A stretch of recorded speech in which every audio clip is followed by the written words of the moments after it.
And, extremely proud of our whole team, just the way they've performed not only today, but really going back to January. It's been 11 months. We started this thing, and they've been great at every turn to work with. So I just really appreciate that. It's a long road, to get only 12 chances to compete, that are guaranteed. It's a lot of work that goes into it. So just really, it's been easy to work with these guys. Proud of how they competed, how they fought, and I think they've responded no matter what goes on, even during the course of the games. They've done a good job, I think, responding, and certainly, we lose a game, they get back up on their feet. So to me, today's games really represent the kind of guys that we have on this football team, and they really understand what it means to go out and fight and compete for the full 60, and that's really what the game's all about. So, I think the best part about all this stuff is we got a long weekend. Everybody can just kind of take some time away, and the players certainly need that. All of us do. But really, the nicest thing is they can enjoy it and feel really good about what they've done, not only today, but for this entire season long. So it's really good about that, and it's a good feeling when the players, they go home and can feel good about what they've been doing, and these guys have earned that. There's no question about that. So the only two things I'll mention. It sounds like Mark's set some records. Dolph just told me, I guess, I think it was Kenny Playne, Wilbur Hollis, and Ed Podolak that he moved by. That's pretty good company right there. There might be another record into, I think, a Big Ten one. So I'm not totally surprised what a great individual he is. He's just been a great addition to our team. And then probably the biggest news of the weekend, I don't think it's a secret, but Aaron and Aubrey Graves welcomed Grayson Graves last night, somewhere around 4 o'clock, 5 o'clock, somewhere in that ballpark. So you can imagine what a great weekend that is for him. And he did get a game ball. My wife made sure I didn't screw that one up. So he got a game ball this morning, or Grayson got a game ball, and it's just a great weekend for our team. So I'll throw it out to questions. Kirk, I guess when it comes to Aaron, you being a father, and obviously Aaron now being new, how hard is it emotionally to choose between, coming to play one final game, regular season game for a team in the program he's lived all his life, or staying back with obviously his newborn son and his wife? And Aaron is overwhelmed with emotion when you talked about Grayson with us. But just from your perspective, what were the conversations? I don't want to say just about football, but how do you kind of approach that as a coach? I think really the only tricky part would have been if Grayson hadn't been born and Aubrey was in labor. So there was no choice at that point. I would have told him that. So, but luckily, pondered that yesterday morning when I learned there was some things moving, and she's a month early, which Grayson's a month early. So I thought this was going to be an issue potentially at the bowl game. So it all happened a little quicker, and it's just fate how it all worked out. But yeah, there's no choice. If the baby hadn't been born, I think Aaron would have stayed there. Or else he could have hitchhiked, I guess. But fortunately, everything just played out perfectly, and both sets of parents were there. So I think everybody's good, and I know where he's going when he gets back. What's it say about the team for them to be able to rally around Aaron once you guys were able to share the news that his son had been born? It's kind of a weird year. We've never had, I don't think, 3 married guys, first of all. So that's strange. And then, sometimes love and marriage, right? It leads to the baby carriage, all that stuff, kids. So, it's just one of those situations. But again, none of us were expecting that.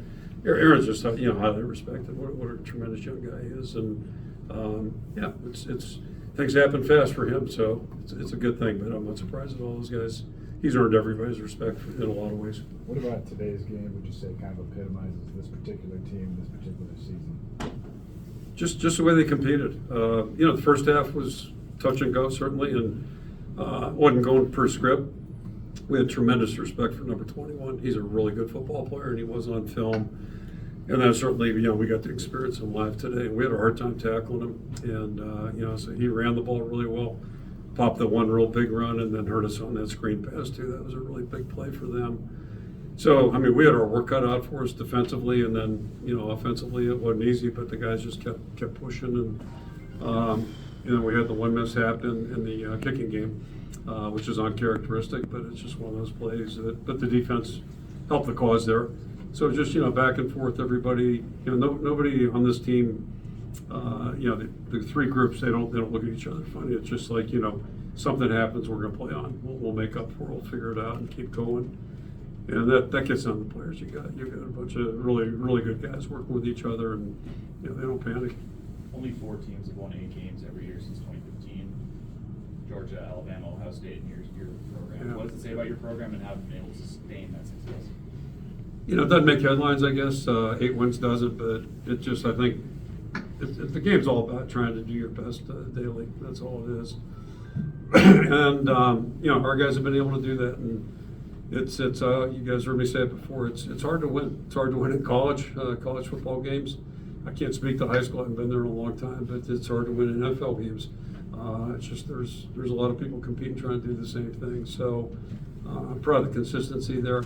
Part of that's having a staff that's been consistent and a philosophy, I guess, or whatever you want to call it. But games are won or lost with the players that you have, and that's where it all gets down to. So it's a real compliment to our guys, and to me, it would have not that it would have been a shame or unjust, but this team deserved to be at least an 8-win team, and I'll be really surprised if they don't try like hell to win 9. I'll be really surprised.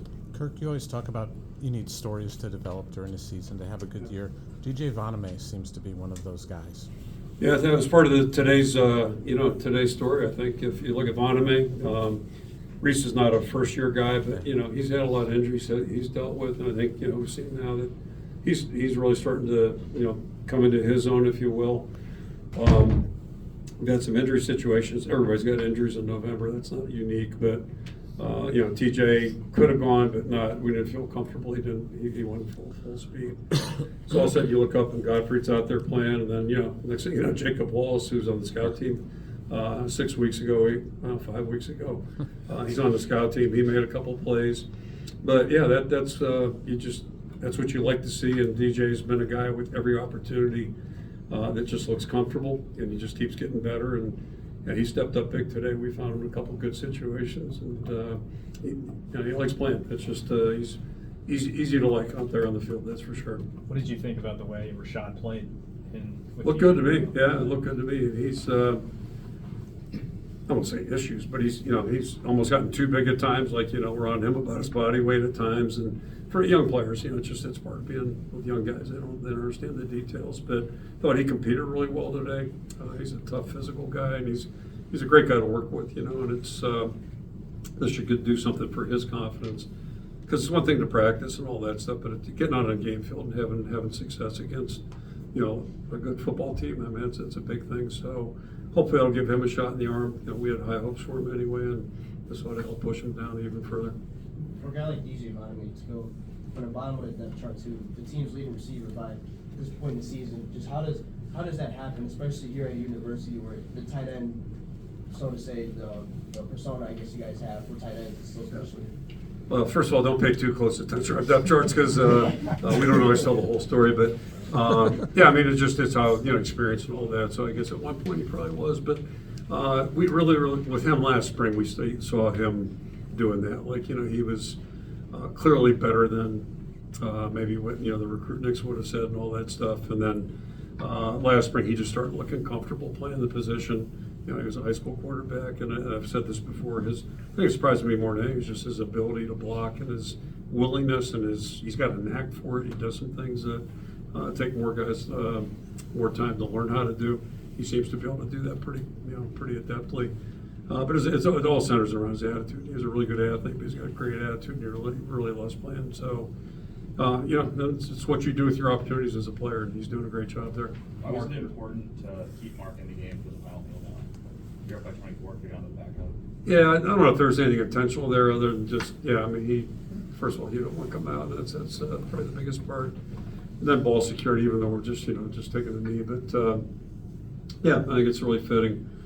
He's been the leader of this offensive football team and one of our leaders. And we settled in those captains. It's all season long. It's been the same 4 guys. And I think that's the team saying, I'm the one who looks at the votes. It's pretty resounding.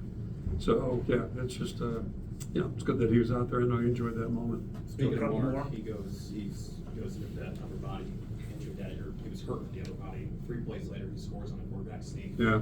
How proud are you of the toughness that he has shown throughout this whole season?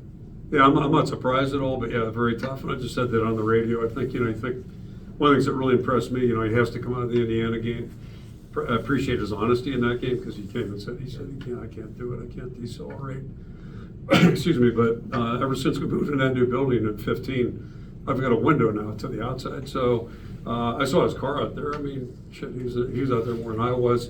That next week, the bye week, so I mean, he was working hard to get back, and there's no way he wasn't going to play unless something just crazy happened. And that's how he's wired. He wants to play. He loves to play. He loves the competition. He loves the camaraderie of being part of the team. Kirk, Can you what's- what- describe this regular season in a couple of words? Oh, yeah, I don't know. I mean, again, I'll just go back to, when I think of the season, I think of the team that we're working with. I'm just really proud of them and just very, very appreciative. They've been easy to work with. I mean, I told somebody a while ago, I can't remember us having a bad day. We've had a couple that were okay, but not a bad day. Like, this team doesn't have bad days, and there's a cumulative effect to that if you stay with it. And so I'm really happy to see them get rewarded. That's more than a few words, but I'm really happy for them to, not that they deserve this one, but it just, they earned it today. They did earn it. Kirk, what's Conan Tringer? I know he left the game pretty early. Do you have any idea? Yeah, he'll be fine. We lost a couple guys today that just couldn't go, but expect everybody to be, hopefully in a couple days here ready to go. So should be good. And TJ Hall be in that group too. He's right there. So okay, thank you.